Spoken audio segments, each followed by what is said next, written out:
It wasn't that long ago the Pac-12 had a good day and they added 4 schools. Yesterday was the opposite of that. You are Locked On College Football, your daily podcast on all things college football. Part of the Locked On Podcast Network, your team every day. Welcome, everybody, to another episode of Locked On College Football. I'm your host, Spencer McLaughlin. Thank you so much for making this your first listen or your first view every day. Part of the Locked On Podcast Network, your team every day, and your daily source to stay up to date with the biggest stories in the greatest sport on planet Earth. This episode brought to you by our friends over at FanDuel. Guess what? FanDuel has got something cool. They let you place a $5 bet, and you'll get started with $200 in bonus bets guaranteed. Visit FanDuel.com to get started. How neat is that? The ACC title hunt is very clear. It is very clear. Could they be a two-bid league? I'll discuss that. And there are a handful of teams that, because of week 4, really need a win in week 5. 2 of them play this Saturday. Can't wait to watch. But we start with the Pac-12. So this didn't go according to plan if you are in Pac-12 land. Here's how I think about it. And this analogy, I think, is pretty appropriate, shall we say, given the circumstances. They're applying for college, the Pac-12 are, and they had their dream school. That was getting Memphis, Tulane, and South Florida. That was their dream school. And you know what? They had a good chance because they'd been put on the wait list by their dream school, and they were waiting to hear back and thinking, okay, I think we've got a good shot. I wrote a good cover letter. I made a good pitch. I mean, all of these things, you feel like you had it lined up. And you didn't get into your dream school. Okay, well, you know what? Not the end of the world, because we've still got the safety. What do you mean I didn't get into the safety school? What you're saying that we have to? Well, call the local community college. And do they need students available? They don't have the major that I'm looking for, but at least it's something, right? This is how everything progressed for the Pac-12 yesterday. The gold medal outcome was get Tulane and Memphis and South Florida, and they said, nope, we're good. And UTSA had been in the mix. Nope, we're good. Staying with the American. Oh, okay. Well, then in that case, we'll go get UNLV. And we're still waiting on UNLV because the Mountain West is making a strong pitch and UNLV is considering. Well, Air Force would be a good get. Nope, Air Force is getting a financial incentive to stay in the Mountain West. Gloria Nevarez, the commissioner of the Mountain West, is doing yeoman's work for that league at the moment. She is getting plenty of money in exit fees from the departing schools, which now include Utah State, who is going to the Pac-12 and has accepted the offer. And everything kind of hinges on UNLV right now as to what happens next.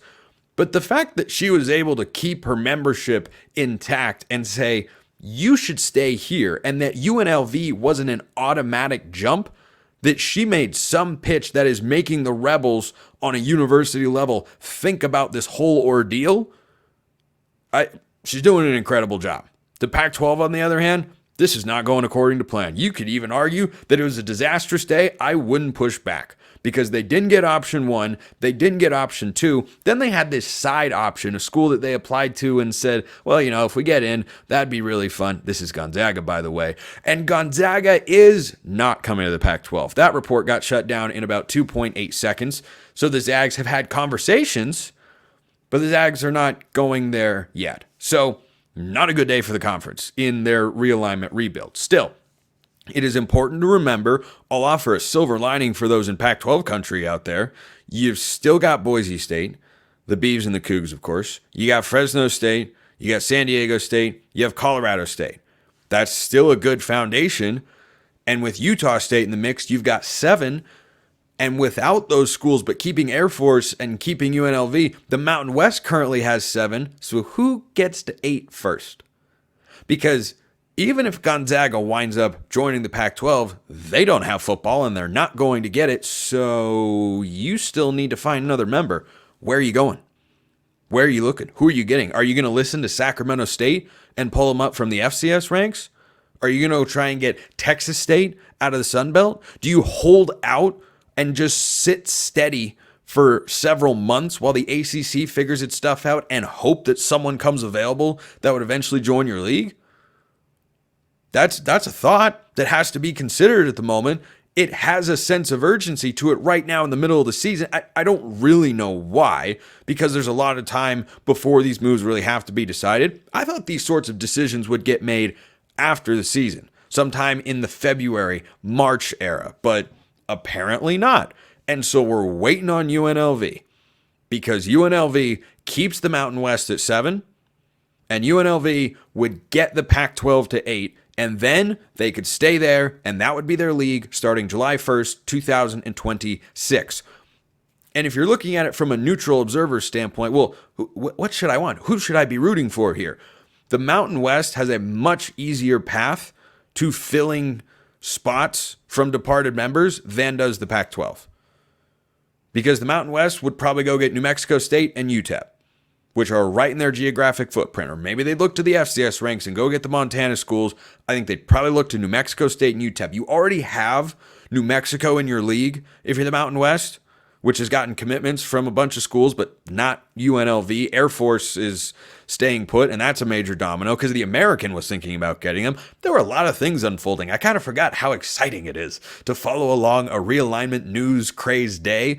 That's what we had yesterday, and the Pac-12 was right in the center of it, and the Mountain West was at the center of it, and Gloria Nevarez and Teresa Gold, they have worked together before, known each other for a long time, and guess what? They were doing battle yesterday. I don't think there is anything nefarious between the two. They understand each of them has a job to do, and they're being professionals about it. But at some level, they were sitting in their office going, gosh, I can't. She got who? Well, I need to go, and I need to do this. And Gloria Nevarez has been ready. She has been ready, and she's doing a good job so far. But UNLV is the next big domino to fall. If UNLV doesn't join the Pac-12, the options become scarce. Because you struck out on the American Conference. You struck out getting the Rebels originally. You would have liked to maybe get the Falcons. That's Air Force. But they're not going to be available. So you had to settle for Utah State, which is fine. You know, it doesn't have the exact degree program you're looking for, but it's still a college that you've been accepted to. You're still going to be able to get a degree, turn that into a job. Like, it's an option, but it was option number 3, not option number 1. So things did not go according to plan. They really didn't, and the Rebels are the next domino to fall in this particular landscape. There's still the ACC. I don't know what Florida State and Clemson's lawsuit latest is. I'll be honest, during the football season, I haven't kept as high tabs on that, and there hasn't really been any news. The lawsuits are ongoing, and we just continue to wait to see if they can get out of the grant of rights, which is what the Mountain West is asking their members to recommit to, and the Pac-12 is asking their members to sign a 5-year grant of rights, which is very honest. Now, the question then becomes, for Tulane, South Florida, Memphis, why would you not go to the Pac-12? I think this came down, in all likelihood, to 2 reasons. Number one, I think the travel was a factor. The travel that is going to offset some of the increased financial value you could get from a different media rights contract. I'll get to that in a moment. The travel is a huge factor, especially for South Florida. And even Memphis, which was the crown jewel, the most important piece of this entire puzzle that the Pac-12 wasn't able to land. Memphis, that's a long way to go. Pullman, Washington, Corvallis, Oregon, San Diego, that's a lot of travel. And with instability in the ACC, the American schools, I think, decided, you know what, we can move. There's upside to it, but there's downside to it as well. And the downside in the American Conference, it is a higher floor, lower ceiling situation. Less reward, but far less risk. Going to the Pac-12, there's greater reward, but there's greater risk. So I think that the travel and stability was part of it. And the other aspect is the plan that was reportedly presented to those American schools was a hypothetical media deal, not a concrete one. So you can give them projections on, hey, this is what we think our media rights valuation will be, which the Pac-12 has never overestimated before. Hey, this is what we believe the schools are going to get. That's not an assurance. And so I think that's what it ultimately came down to. And what a statement by the American Conference to freely admit, and I appreciate the honesty, that, hey, these schools were courted by other conferences, and you want to stay in the American Conference. That's a heck of a statement to make right now, because Pac-12, pretty appealing place to be. Boise State's in the top 25. Oregon State and Washington State look good. We know what San Diego State and Fresno State can be, and Fresno's got a pretty good team this year. I mean, that's an appealing conference to go to, but for them to have the stomach to say, no, we don't need that deal, we're not going to make that change right now, I think that's a really impressive job by, I think Tom Marinetti is how you pronounce the name of the American Conference Commissioner. And I think he did obviously a great job. Tim Pernetti, sorry. Tim Pernetti, formerly Mike Oresco, but Tim Pernetti is the commissioner of the American Conference. He was appointed earlier this year. That's a heck of a first move. Heck of a first move in the realignment space. So props to the American. Not a good day for the Pac-12. UNLV's up next. If you don't get the Rebels, where would you look? Would you go to another Mountain West team? Would you look at a Wyoming? Would you look at Hawaii? I don't know. The logistics are pretty tough there. Would you look at Texas State out of the Sun Belt? Would you look at North Texas? I don't know. I think there are a lot of different candidates you could go and evaluate if you're the Pac-12, but Monday was Judgment Day, and Monday was not a good day for the Pac. Let me know your thoughts in the YouTube comments or hit me up on X, formerly known as Twitter. Let's get back to football, shall we? The ACC title hunt is very clear. Could they actually be a two-bid league? I didn't think so before the year. I see the window for it. That's coming up next. Coming up right now, 5 Hour Energy, which fixes tired fast. Whether you have a long list to do for work, or DIY projects at home, or you're going to do a workout, or you want to be fired up watching sports, whatever you want to do, just getting in the zone, 5 Hour Energy, that's the place to go. With zero sugar and a convenient portable size, it's the perfect pick-me-up for getting stuff done. The 5 Hour Energy website has flavors galore, folks. Watermelon, tropical burst, grape, berry. I'm a berry guy myself. Watermelon, chef's kiss. Try them all. Get your own 12-pack, your own 24-pack, whatever you want. Gets delivered right to your door. 5 Hour Energy is the brand hardworking people like you have trusted for over 20 years to give them the alert, energized feeling they need to get through a busy, hectic day. So go to 5hourenergy.com. That's the number 5hourenergy.com. Use the promo code LOCKEDONCFB to get 20% off your order. This offer is only valid until September 30th on one order. Cannot be used with other promotions. The code is not good on subscription orders. Go to 5hourenergy.com today. So I'm looking around the ACC, and this is a two-horse race. Maybe Louisville puts themselves into the fold. I like Jeff Brom a lot. They were in the ACC title game a season ago. And Louisville's schedule, by the way, will give them opportunities to showcase they can play with the two teams that are at the top of the league right now, because they will play both of those teams. October 19th, Louisville at home against Miami. That's going to be a big football game. November 2nd, at Clemson. That's going to be a big football game. That lovely little rotation, because Clemson plays Louisville, but Clemson and Miami do not play. That rotation of games likely going to determine who's in the ACC title game. The ACC is just full of disappointment, and Miami is not one of those teams. At this point in the year, Virginia Tech, NC State, you keep going up and down the line. North Carolina giving up 70 points at home. Now, I didn't have high hopes for the Tar Heels this year, but 70 points at home to James Madison. Oh, my goodness, guys, what are we doing? But if you go up and down the league, Georgia Tech flashed up, and Georgia Tech has come back down to earth, losing to Louisville last week. And, Duke is 4-0. They haven't played a conference game yet. Miami hasn't played a conference game yet. That changes this week. Speaking of disappointing, Miami plays Virginia Tech this week. Is there a more disappointing team in the ACC to this point than Virginia Tech? I don't know. Here's what I do know. Miami's really good. I think Clemson is also really good. So coming into this season, I did not see the ACC as a two-bid league, the same way I viewed the Big 12. That's changing for me right now, because the ACC, top to bottom, is not as strong as I expected it to be. The Big 12, conversely, does have a tremendous amount of parity, does have 5 or 6 teams that feel like they can make a push to the conference championship game. You can talk me right now into 3, and really, it's 2.5. I don't trust Louisville as much as those in Louisville, Kentucky might, and that's okay. They'll have a chance to prove me wrong throughout the course of this year. But Clemson and Miami feel like they are head and shoulders above everybody else.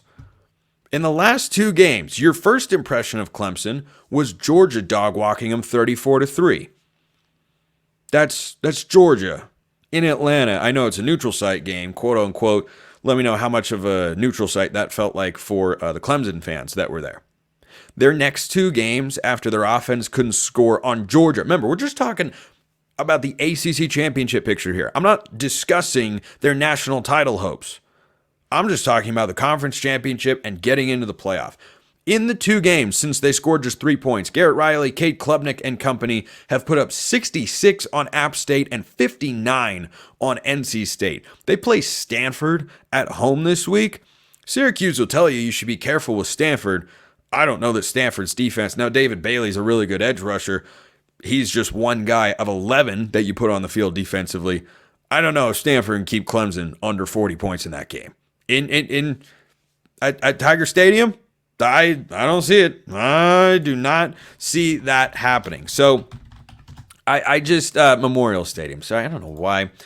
Sometimes things just fly around in the head and then you say the wrong thing, and that's why we double check. Thank goodness for the internet. So I didn't think Clemson could run the table before the year, but through the first 3 weeks, they've been really impressive.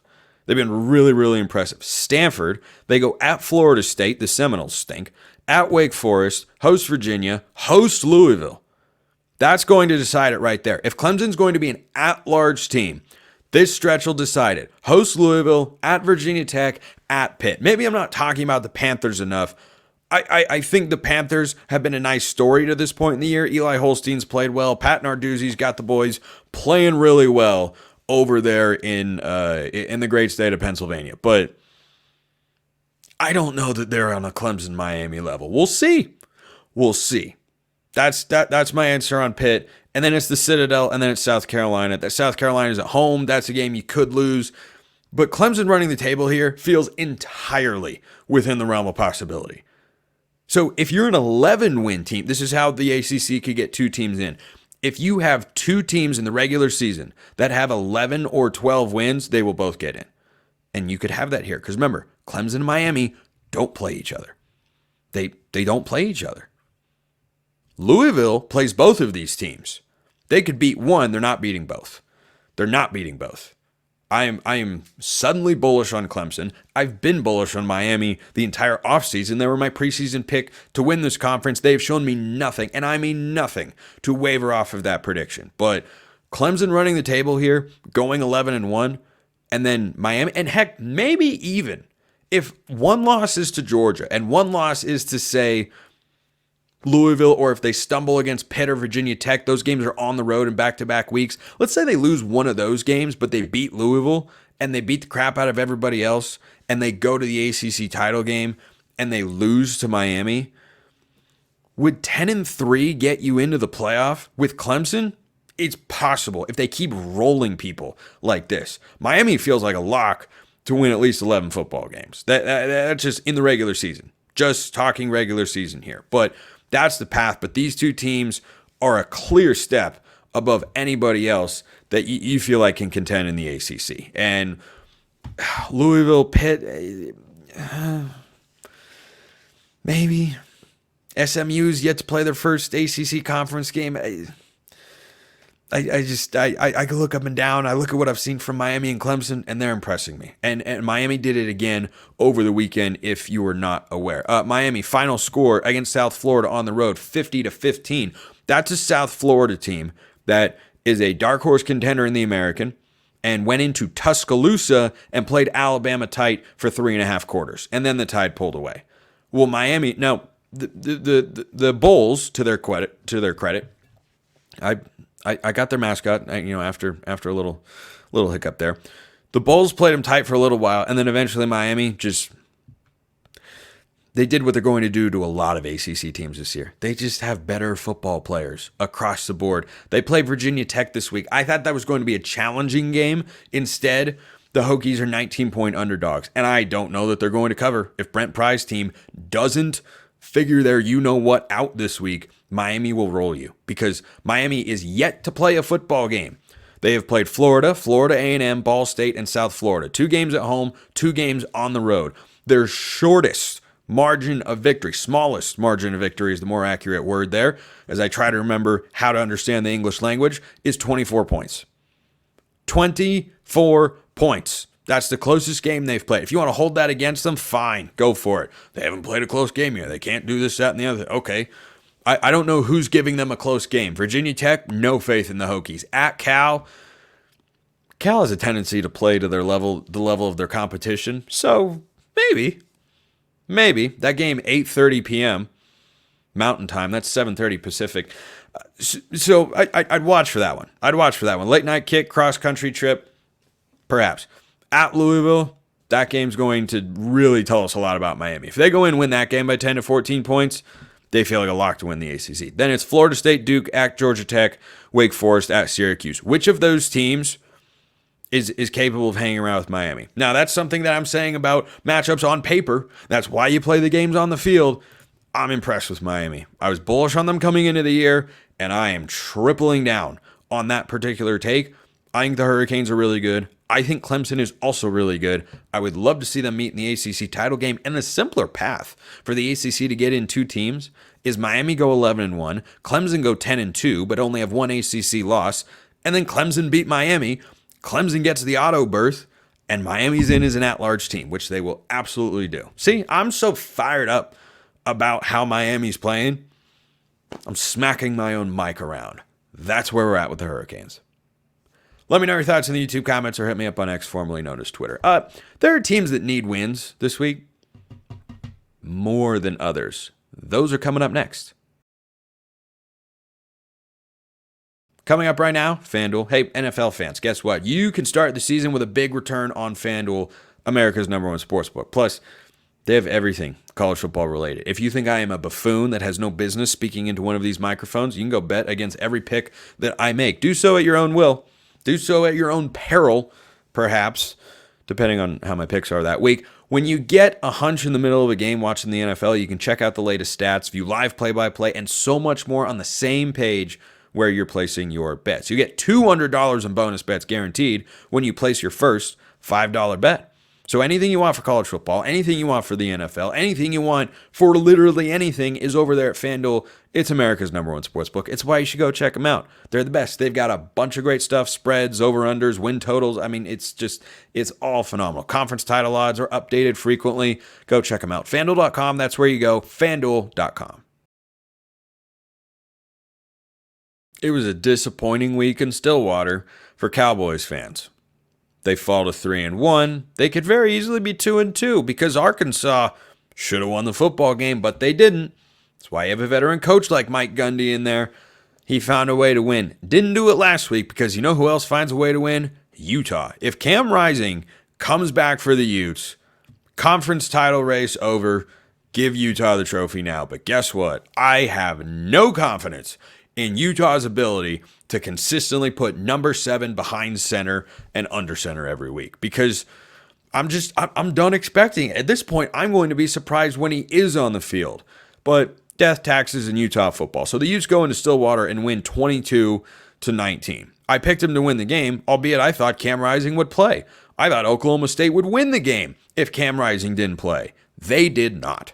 And so now the Cowboys are in a situation where they already have one Big 12 loss, and who are they playing this week? Oh, well, would you look at that? It's another top 25 showdown for the Cowboys, and the Pokes are going to, drumroll please, Manhattan, Kansas, where they're a 6-point underdog to Kansas State. Yeah, those two teams came into this year with Big 12 title, championship game aspirations. I'm just speaking in all sorts of craziness tonight. As I'm recording the show, you're just going to have to deal with it for today. We'll see if it's out of my system by tomorrow, but I'm fired up. Talking college football, how could I not be? Kansas State has just a fluky bad game. Now, they didn't play well. BYU outplayed them.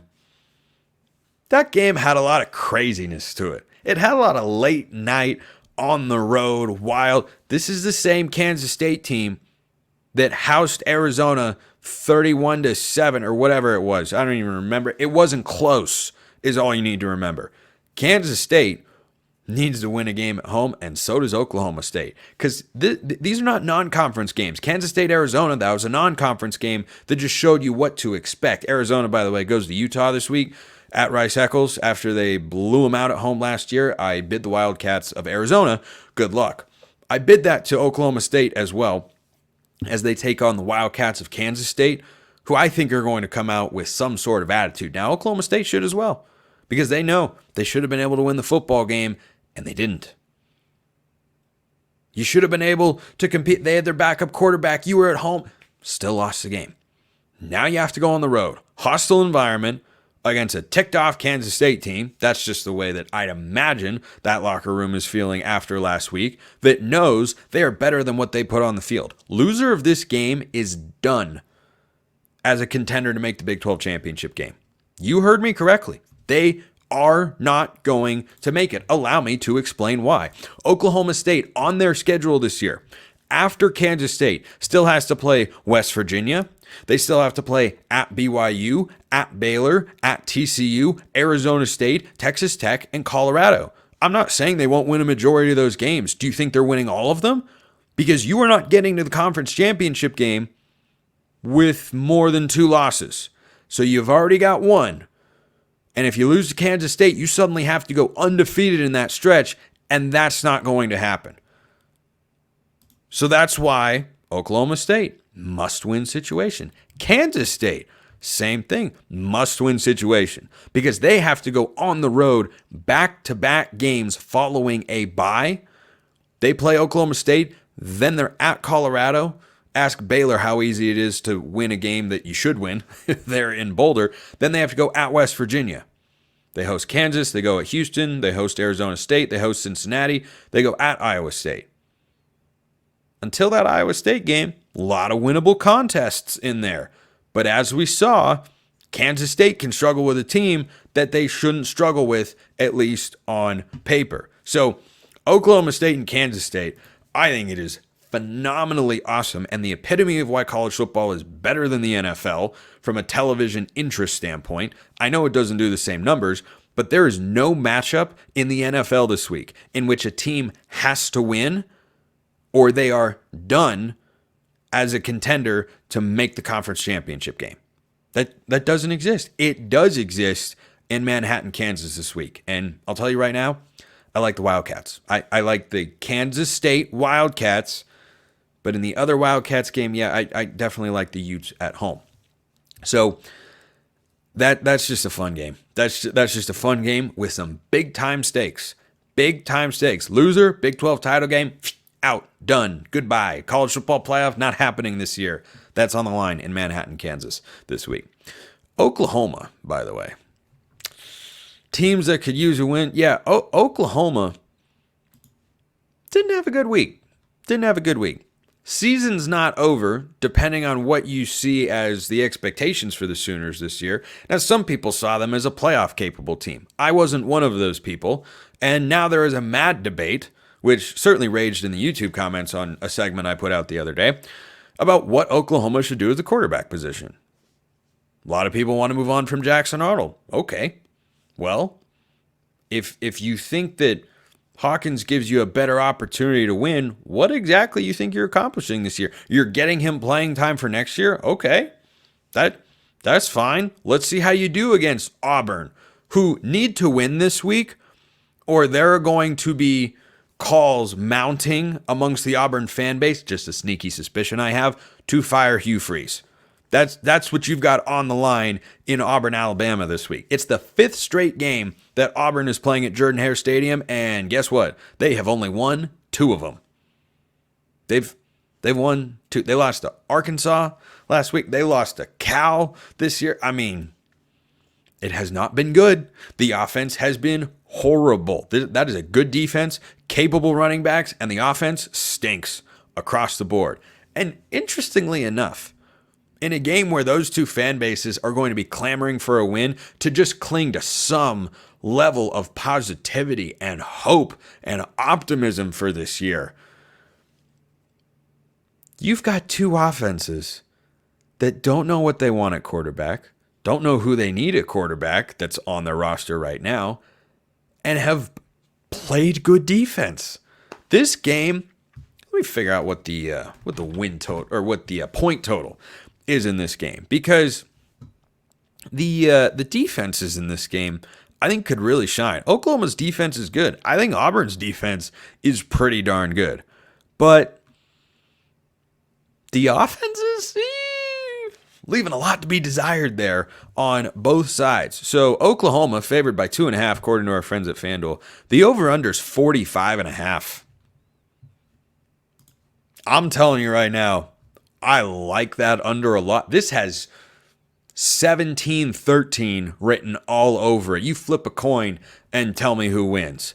But those are teams that need a win, because Oklahoma would like to feel good about their first year in the SEC. Auburn would like to feel good about their head coach. You tell me, who's got more urgency to win, Auburn or Oklahoma?